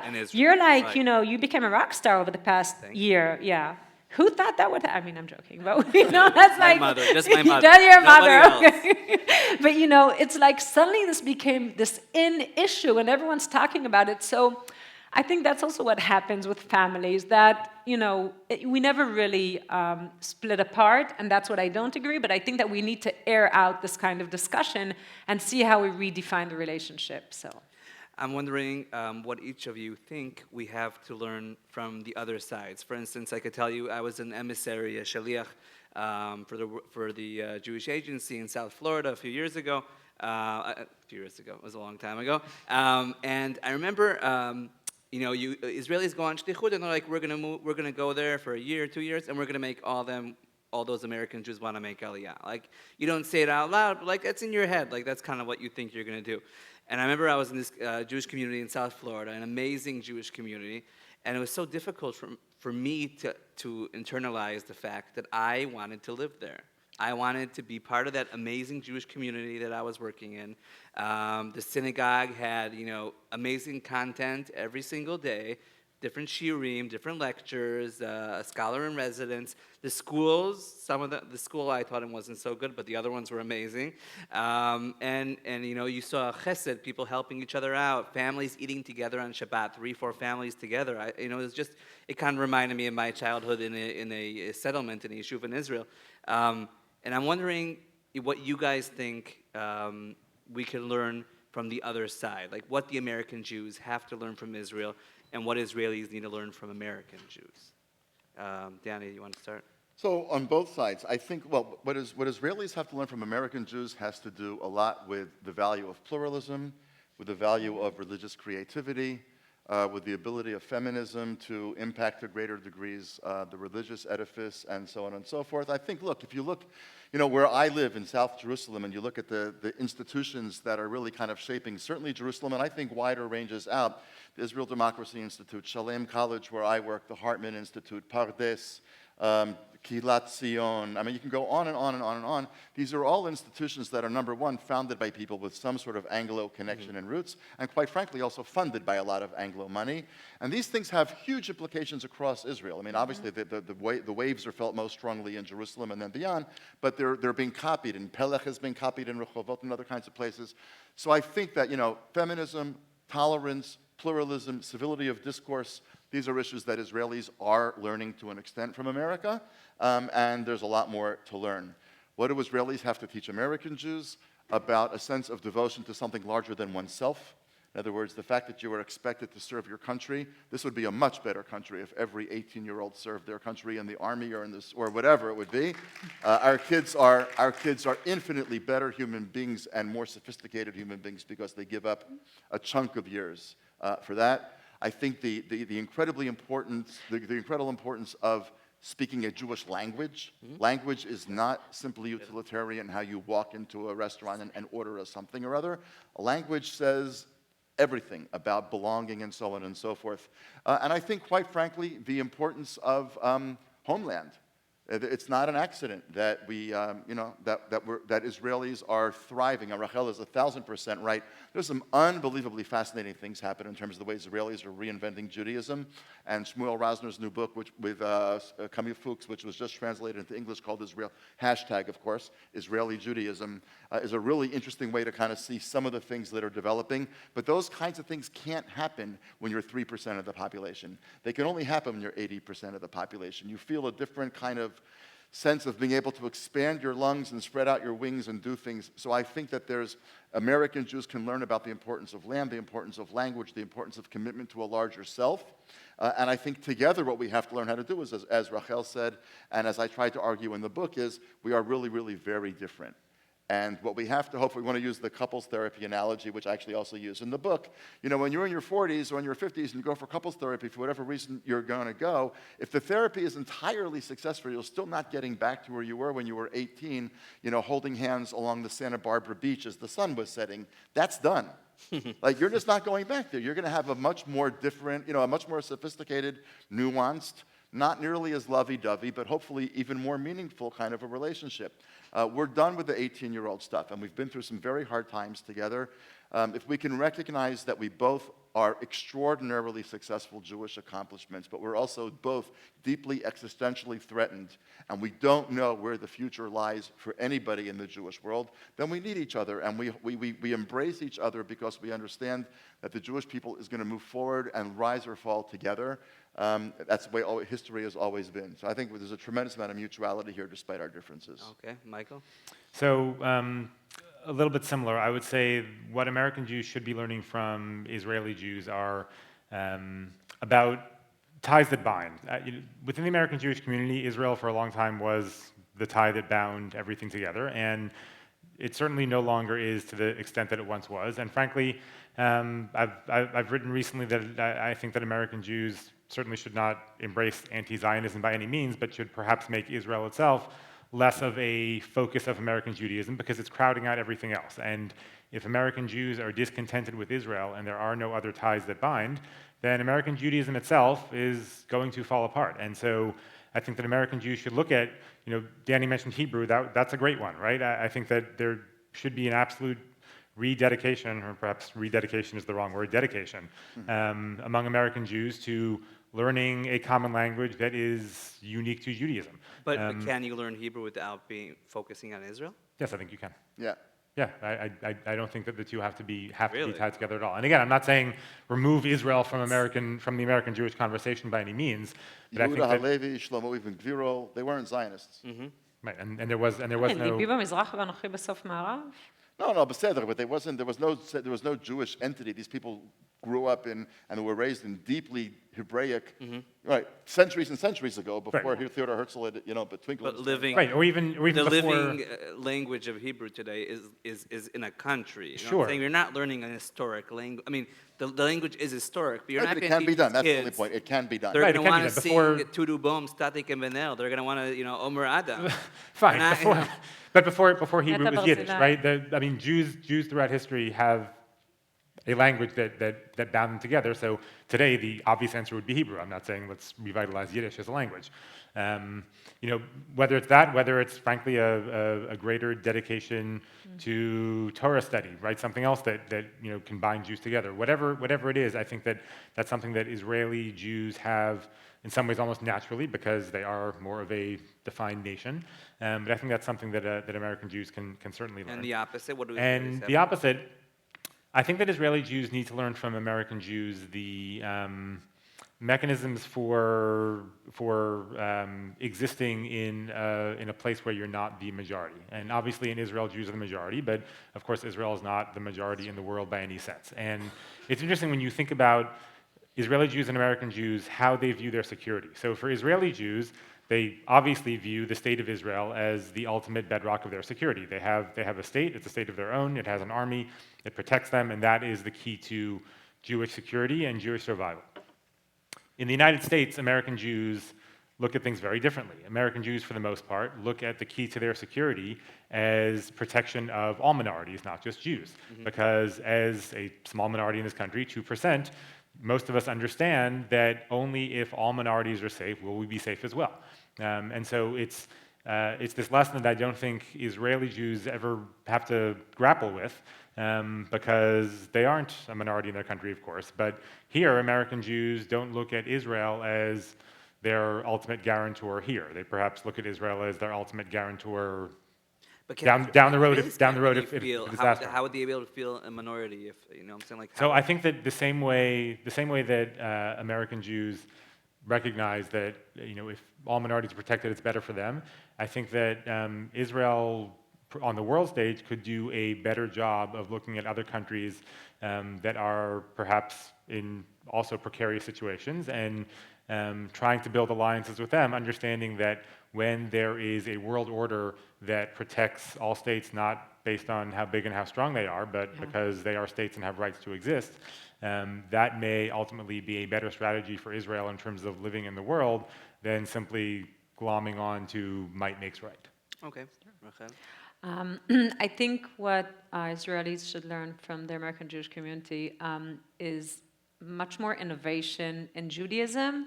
We're very innovative in everything else, but like Judaism, we don't really dare to touch. So like Hartman, all of that is more American-based that we kind of are learning along the way. So I think that's one thing. And I hope what the American Jewish community will learn from Israelis is not to take our politicians so seriously. It's like anything, any politician in Israel that really, backseat kind of, he can get up and say something horrible about the American Jewish community because he's talking to his constituency. They need to vote for him for the, inner circles in his party. He has no idea and I would get such backlash from it. And I was like, come on, don't take him so seriously. But he's an MK. Yeah, okay. But, so, and Israelis, we don't take our politicians so seriously. I think it would ease, in many ways, this relationship if we could do that. So, That's it. I never thought about that. That's interesting. So it's interesting. So as an Israeli who visits the U.S. Occasionally, so like now I'm here, and one of the things my wife told me to get last year, I was around the same time of year, I was on a different conference, and she said you have to get those Hanukkah clothes for the kids because in Israel, I mean I don't know if you know where, but like Carter's or any other stores here will have there's tons of merchandise for Hanukkah and for any other holiday, and in Israel I can't get it. And then it could be funny, but then again, why in the Jewish state can I get all this fun Jewish stuff, which is actually it's not just shallow. It's something that can create discussion or meaning. That's not the only thing I think we have to learn from American Jews. But I want to get back to Michael on what you said about not focusing as much on Israel. And as an Israeli, even though I understand where you're coming from, it disturbs me. I know that many synagogues, Reform and conservative synagogues here in the U.S. Have passed certain rules in the synagogue where either the rabbi or other people who are speaking should not speak about Israel because Israel is a divisive topic. So is that, in a way, maybe, I mean, again, like, we're not going to be those lover, where the American Jews were like romanticized whatever about Israel and thought it was like, this pure holy thing. But if we're moving this in that direction, then I don't know, is there a way back? I think that American Judaism has to take itself seriously as an independent project. So that does not mean to disconnect from Israel or to divorce from Israel, but to the extent that American Jewish identity is consumed with Israel and almost nothing else, it's not going to make for a robust American Judaism. And, So what should the connection and be? What should the connection be? I think that Israel absolutely should be a big part of American Jewish identity, but it shouldn't be the only part. The fact that the largest it isn't the only part today. In a lot of ways it is. The fact that the largest gathering of American Jews every single year is AIPAC conference is interesting, right? Because that's not something that's specifically necessarily Jewish, right? Right? It's about Israel. You couldn't possibly get 20,000 American Jews in the same place on a subject unique to American Judaism. You couldn't do Why it. not? I can't think of anything that would Why not? unite people. What do you mean Because- every holiday? Sorry. Every holiday you have, at least the 3 days, you have hundreds and thousands, if not more, of Jews, Millions, probably. millions, practicing, Judaism that has nothing to do with So- Israel. So it's not in one place because technically it's different, but at the same time, everyone's doing the same thing. So certainly it's not every holiday. No, I Right. said So it's whatever. like once a year. Pesach, Rosh Hashanah. Right. Let's say it's a Pesach Seder, or people Rosh who Hashanah, go to Yom Shul on Rosh Hashanah and Yom Kippur. That's fine. Fine. That's more than eight. But- How many days is AIPAC? 20,000. No, how many days? Oh, days? So 3. it's like Oh, 2 you days see? and a lobbying day. There you go. It's the same thing. Yeah, but that's also a much easier. That's a much easier commitment, right? I mean, a Pesach Seder in particular, right, where most people aren't going to shul beforehand, right? They sit in their house and they do a Seder and they have something. But my point is, I would prefer for American Judaism to focus much more on all the holidays as opposed to just a Seder and Rosh Hashanah and Yom Kippur. One of the Peter Barnett wrote something a few years ago, which is one of the smartest things I've ever read. It had nothing to do with Israel. It No. was a piece saying that American Jews, if they want their kids to take Judaism seriously, instead of celebrating Rosh Hashanah and Yom Kippur and being the days that you take your kids to shul, he said, take them for Sukkot, take them for Purim, Purim. take them for holidays that are actually fun and Fun. different and meaningful, Not as opposed scary and to just sit in shul, intense. sit in shul for 6 hours and be bored and listen That's to a drasha and be done with it. I think that American Jews, for too long, have allowed Israel to crowd out Judaism as practice, and I think that we would be better off if we brought some of the balance a little more toward Judaism qua Judaism as opposed to Judaism qua Israel. So if in 10 years from now Z3 is the largest Jewish gathering, would you be happy? That has to do with Israel. Well, it's not just about Israel. It's also Okay. discussing issues of Judaism as well. But no, I think I'd be happier. I'm not somebody who does Daf Yomi, but I think I'd be happier if the largest annual gathering was. I guess it would have to be every 7.5 years, not every year. But if Daf Yomi was the largest gathering as opposed to AIPAC, I think that would say something about American Jews' commitment to Judaism as opposed. Why to don't you just stick Israel. to Purim? Oh, really? That feel me, Right. Yeah, that. Whew, Danny, it's a you hard want to one. react to this? Well, look, I actually think I agree with Michael. I agree with Michael about this. I think one of the great, again, as somebody who was born here, raised here, lived here for 2/3 of my life at this point, here's to me the great problem American Jews. If you took Israel, you just sucked Israel out of the equation. What else is there in American Jewish life that people get worked up about? No, I'm serious. Because you actually care Trump. about the things. It's not a Jewish issue. I don't know. It's not a Jewish issue. What other Jewish issue? No, look, the things that you care about, the things that you care. The other How do you shul- know to the go shul back you to don't go to. the couples thing? How do you know the relationship's dead when the couple stops even caring enough to argue? When it's just okay, whatever. This thing is going to end, and it'll end nicely, it'll end not nicely, but it's over. The question is, in American Jewish life, what issue is there that? I mean, yes, of course, millions of people or thousands of people go to shul on Yom Kippur, but they're not. It's not evoking passion. The question is, what in American Jewish life evokes passion other than Israel. And the truth of the matter is it's a very, very small set of things. I actually can't think of anything. And just to, again, remember what you said, we just finished, 3 more weeks, we're winding up 7 months of living in Boston. And it's been a lot of fun. And we alternated. Every other Shabbat, we were at the Orthodox Minyan at Harvard Hillel. And on the alternate Shabbats, we were at the egalitarian Minyan called the Cambridge Minyan. So I'm kind of hedging my theological bets, you know, who knows what, you know, whatever. So the Orthodox Minyan, the egalitarian Minyan, somewhere in the middle there is probably okay. I don't think we missed that many Shabbatot at all. In 7 months of unbelievably smart Divrei Torah, because these are really smart people in Cambridge, Massachusetts, I have to say, the word Israel was not mentioned one time. Wow. Not one time in 7 months in the Orthodox Minyan or the egalitarian Minyan. Partly because, as you said, it's become too toxic, partly because there may be sort of, you know, hanchayot, how do you say hanchayot, guidelines that you're not supposed to touch it. Right. But also, as you talk to American Jewish professionals, which I've been doing a lot more these last 7 months, they talk openly about Yehuda Kurtzer, who's actually here at this conference also, was at a meeting where I was listening to him very attentively, talking about how people are now constructing robust American Jewish identities, of which Israel is simply not a constituent component. Like Pakistan is not part of there, and Israel's not a part of it. As an Israeli, that makes me unbelievably sad. I don't think it makes it illegitimate. It just makes me really sad. But what I worry about American Jewish life is if you pull Israel out of the equation, what are people going to argue about? No, seriously, you only care about things that you argue about. What are you going to argue about? We argue about politics because we care about the future of America. We argue about maybe climate change because we care about the future of the planet. What do we argue about Jewishly if it's not Israel? And the answer is very, very little. That scares me more than anything else. And I think that, again, to go back to what Michael's saying, I think that creating a robust Jewish identity, which is deeply embedded in Jewish sources, which is deeply embedded in Jewish ideas, which is predicated on the notion that the Jews have been around for a very long time because we've always thought we've had something to say to the world. But if what we have to say to the world is identical as progressive politics in America, there's a lot more Protestants. They'll do the work. What do they need us for? What are we saying that's different from everybody else?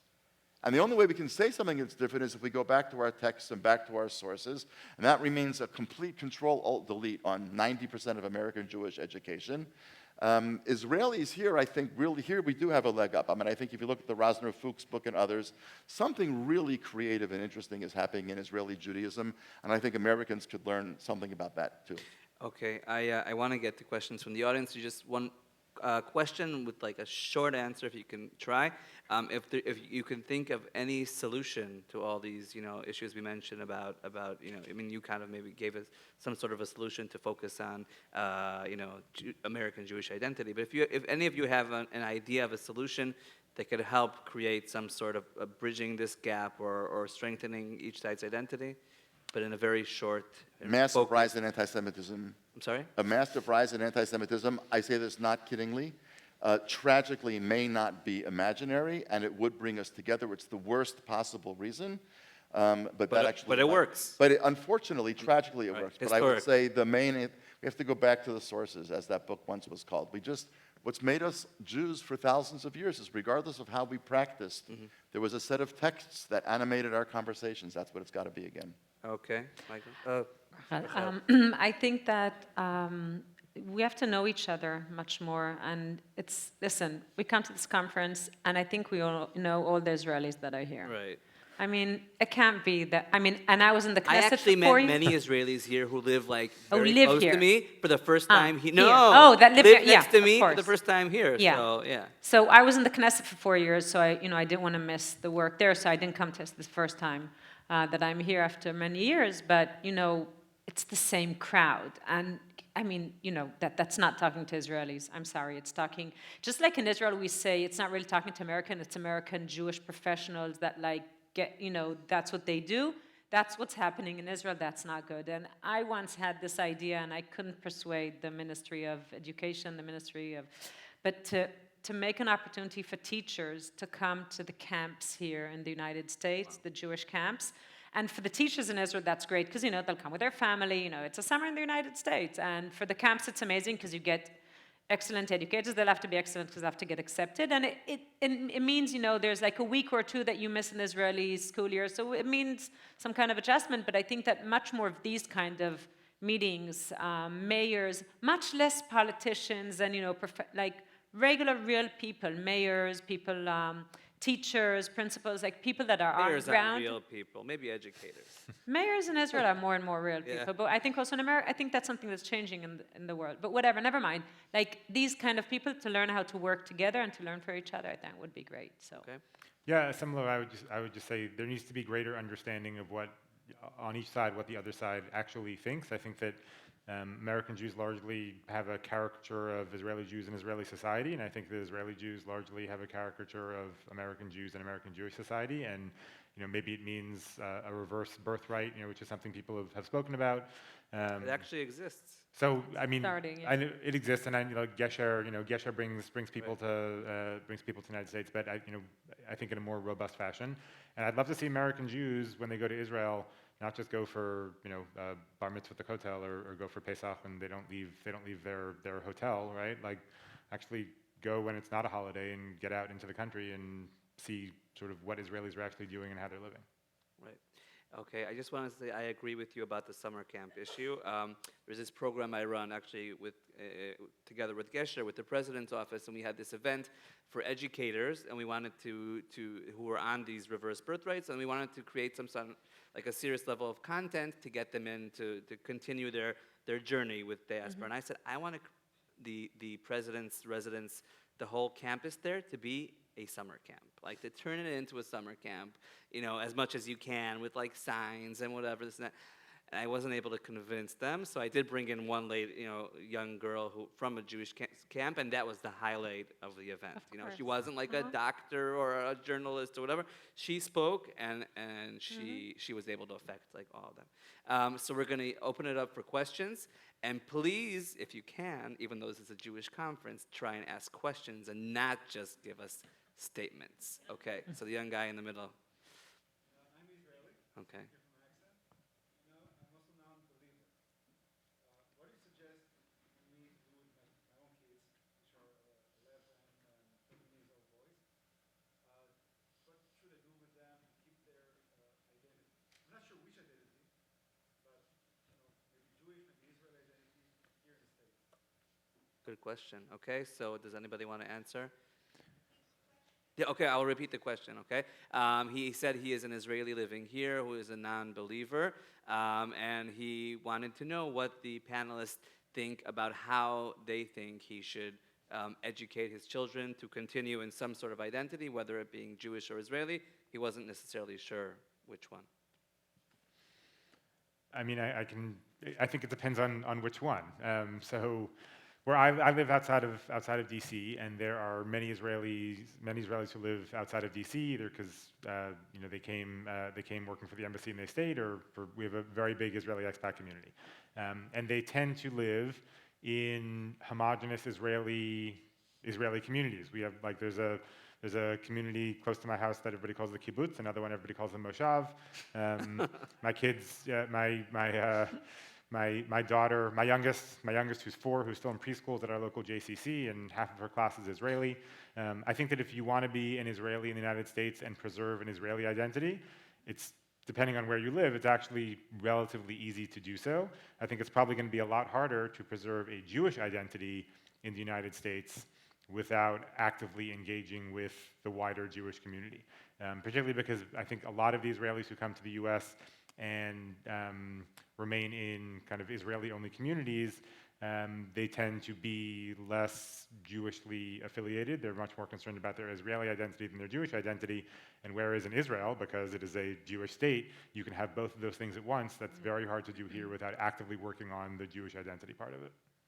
Okay, Rachel? Summer camps, sorry, but that's a big deal. It is a big deal, and it works. And also, here, yeah. No, we're Israelis. We don't send our kids far away. Summer for 2 camps months. here are way better than they are in It's a whole different ballgame. Yeah. So, and also, I know that the Israeli community usually, although you're here, so I guess it's not exactly that way, but usually isn't so much at the JCCs and stuff like that. But I know there is I mean, I hope there is more openness to, like, you know, organizing Israeli days at the JCC. I mean, I know that's happening in different places. I don't want to. But, you know, we have a lot of, like, Tu B'Shvat. Tu B'Shvat is a great holiday in Israel. And obviously Purim, and you think of the sad days, you have the Memorial Day, Yom HaZikaron, Yom HaShoah, Ritzach Rabin, you know, we have quite a few of these tough ones.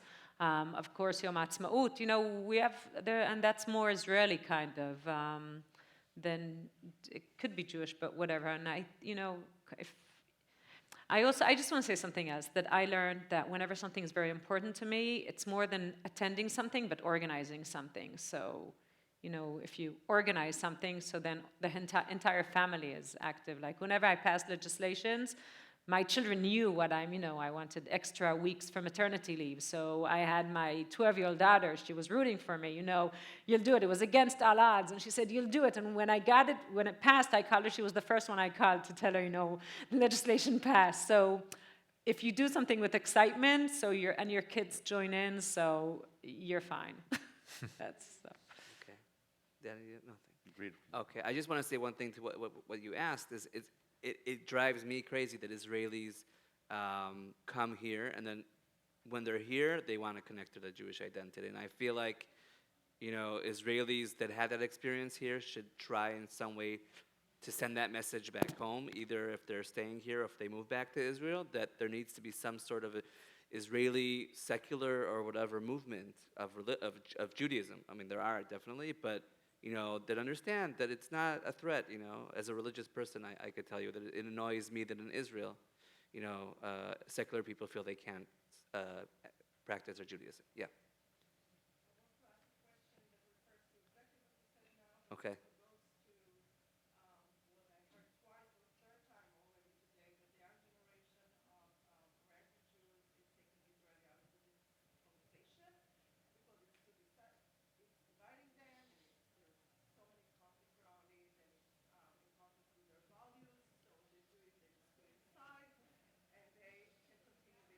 What's the question?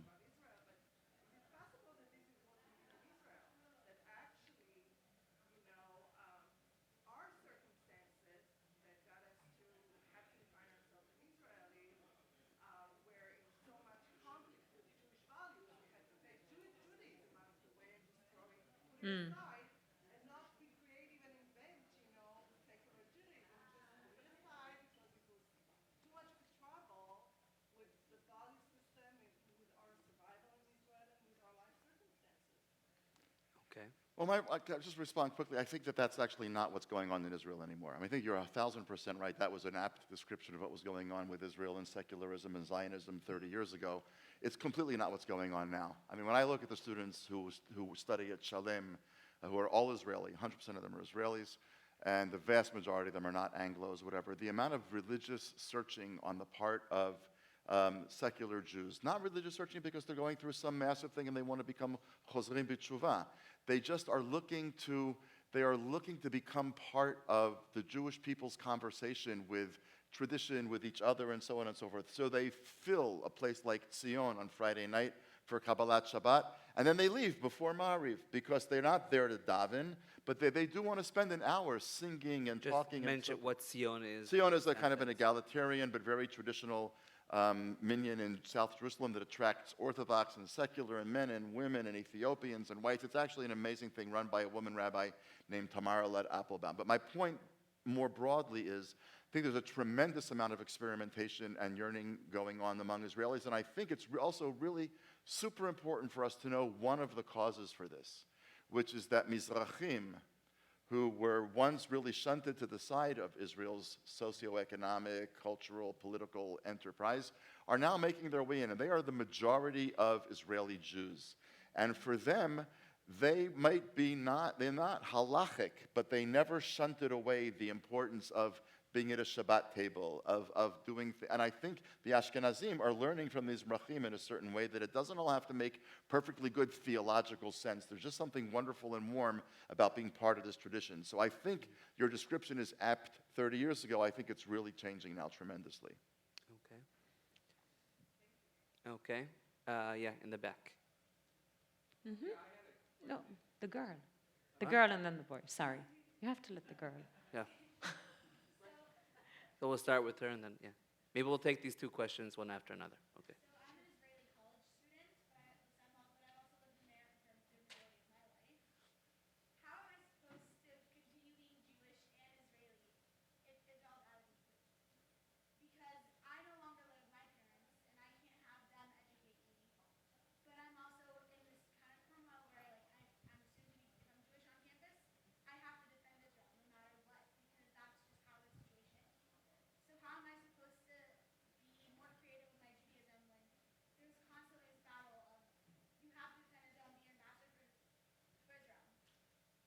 Okay, and we'll just get the other question. You used the word caricature earlier. Can you come up with some Used it. suggestions for how American Jews can better understand Israel, other than go to Israel? Assume a person can't make the trip. What can American Jews do so they don't see Israel as a caricature? Okay, so we have two questions. How can we see American Jews see Israel not as a character, and how can we connect, to our Judaism without Israel on campus? So, Michael, maybe you want to start. Sure, I'll take that second one first. So I would say read Israeli news every single day. I think literature. if you can do it in Hebrew, great. If you can't, almost every single major Israeli paper now has an English language edition. So keep up with the actual debates that are going on in Israel. Second, I would say immerse yourself in as much Israeli culture as you can. We also live in a time now where Israeli TV, Israeli movies, Israeli music Yeah. are so easily accessible in the United States.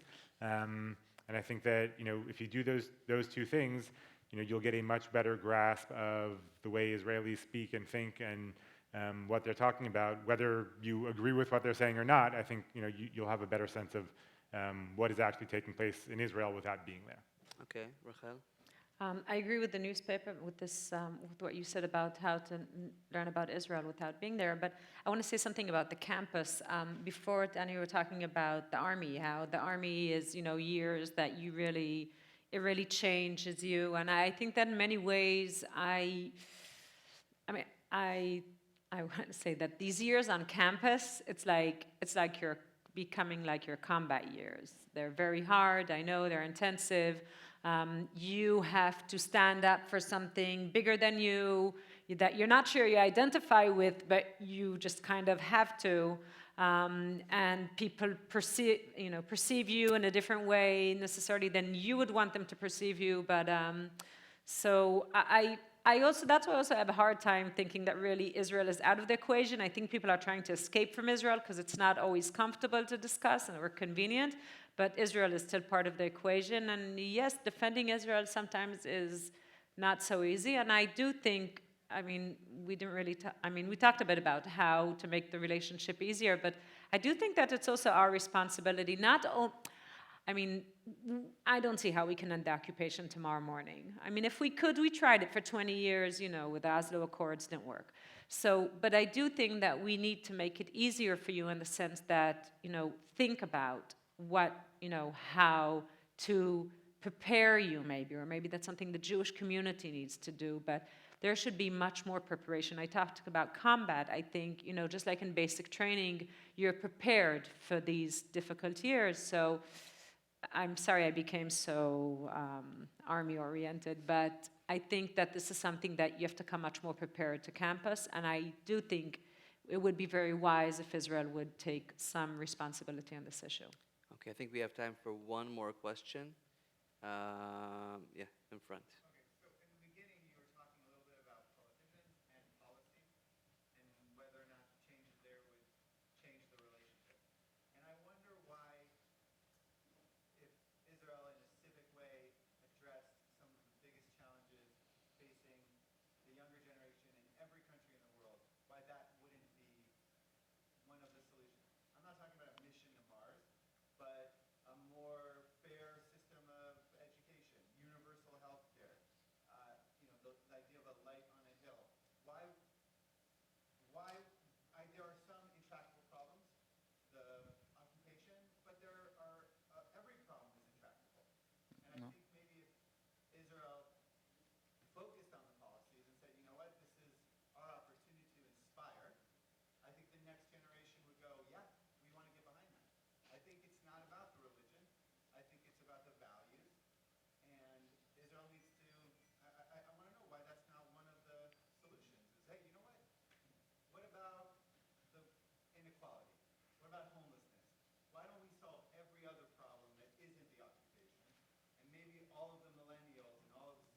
But that's all going on.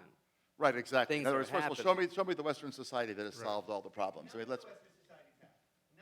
Okay, but Israel has universal health care. And one of the things that I cannot explain to our students is how does the richest country on the face of the earth have, after Obamacare, 40 million people not covered by basic health care? Israelis cannot understand that. Okay, number one, Tel Aviv is one of the most gay, lesbian-friendly cities in the world. Number three, Israelis, when I tell them what Don't Ask, Don't Tell was, they think I'm kidding. They actually think I'm lying. They say, no, seriously, what did it mean? And I tell them, they say, no, come on, we're not in the mood. What did it really mean? Because they can't in their wildest imagination figure out why any army would care who you slept with. They want to know, can you do your job or not do your job? Here's the problem that Israel faces. There are almost nobody sleeping on the streets of Israel. Yeah. There's plenty of poverty. Barely any unemployment. There's hardly any unemployment. There's hardly anybody sleeping in the streets. Every single person has health care. It's an unbelievably tolerant society for No gays and violence in lesbians. schools. No, None I go of on that and on and on. And how much of that gets discussed here? None.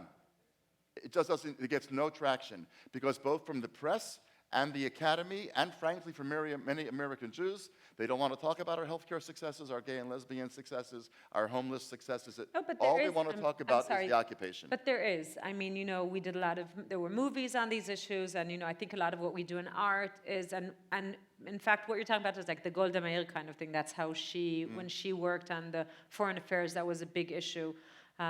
So I think there is, I do agree with you, and there was once an attempt to discuss, I was a Green Course Students for the Environment 20 years ago. I was this big, environmentalist activist. And there was this conference that we did with American, environmentalist activists, Jews, because we thought there was an idea that maybe would bring us together. It was very hard.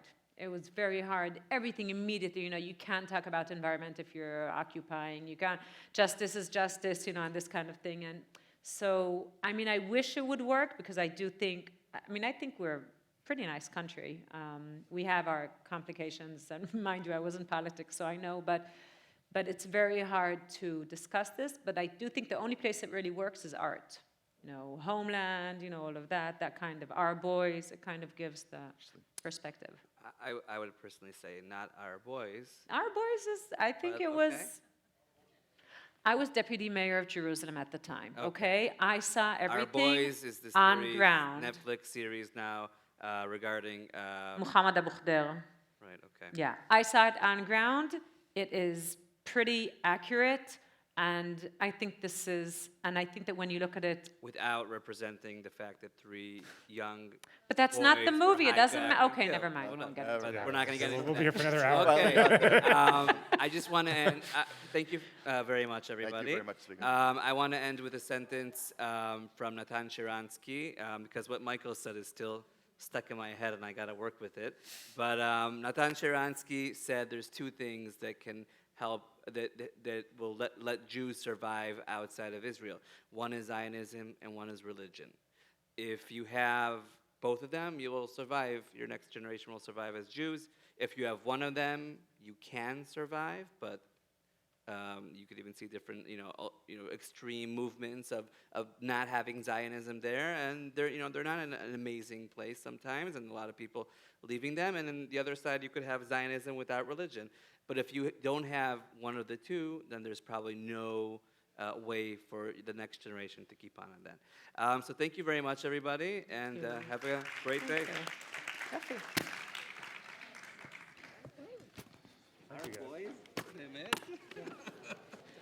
האמת היא שזה גרם לי לכך. Good that didn't come up earlier. Yeah, I know.